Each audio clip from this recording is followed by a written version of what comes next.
Week 1, Monday, the deserted place. Mark 6:30-33. The apostles gathered around Jesus and told him all that they had done and taught. He said to them, "Come away to a deserted place all by yourselves and rest for a while." For many were coming and going, and they had no leisure even to eat. And they went away in the boat to a deserted place by themselves. Now many saw them going and recognized them, and they hurried there on foot from all the towns and arrived ahead of them. The disciples are reporting back to the one who sent them. How did it go?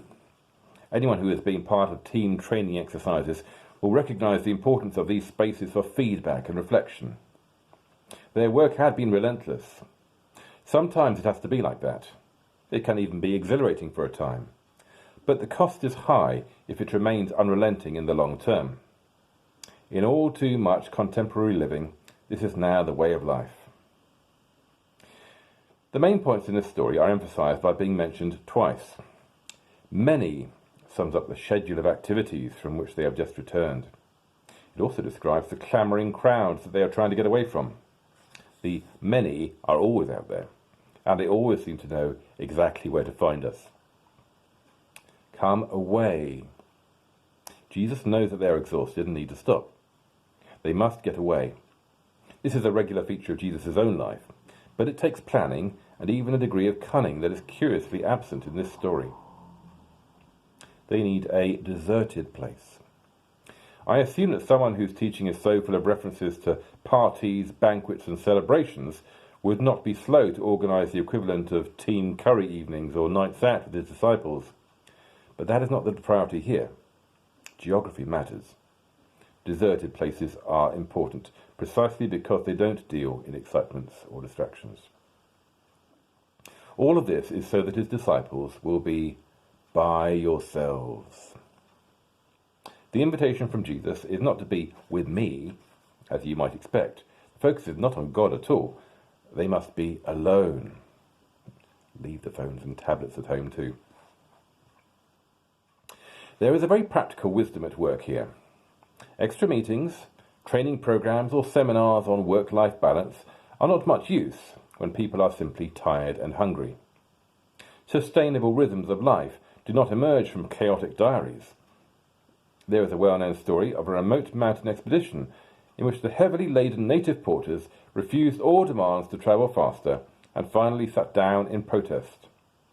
Asked why, they explained that they had to stop to let their souls catch up with them. We may not understand the wisdom and necessity of this until we just do it. What are you like when you're alone? Who are you when there is no one else to see you? What do you do when no one requires you to do anything?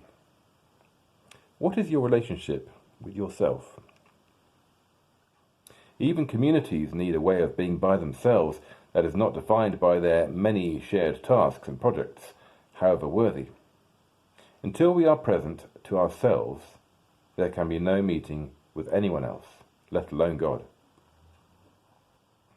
The BBC TV documentary, The Big Silence, traced the journey of 5 people through the experience of an 8-day silent retreat. Their only conversation was their daily meeting with a personal guide. Only one had any religious background at all. All came from very contemporary, highly driven lifestyles. As the silence deepened, they entered into a bare and arid place that they frequently described as wilderness or desert. Since there was no one else there, it was their own life they were experiencing. Away from all that crowded living, their first encounter was not with God, it was with themselves, and it felt like a desert. They had lived so long in busy, hectic activity that they could not be sure if any other way of living was possible. With wise guidance, their first task was to begin to be with themselves at a new depth. Returning to Mark's Gospel, the attempt of the disciples to get away from it all completely fails. The crowds are there waiting for them. When choosing a desert, make sure it is deserted enough. We can perhaps find some comfort, though, in knowing that even Jesus' attempts at planning quiet days could go wrong at times. Of course, the crowds always arrive in the stillness. We cannot leave this world. The crowds are not the problem.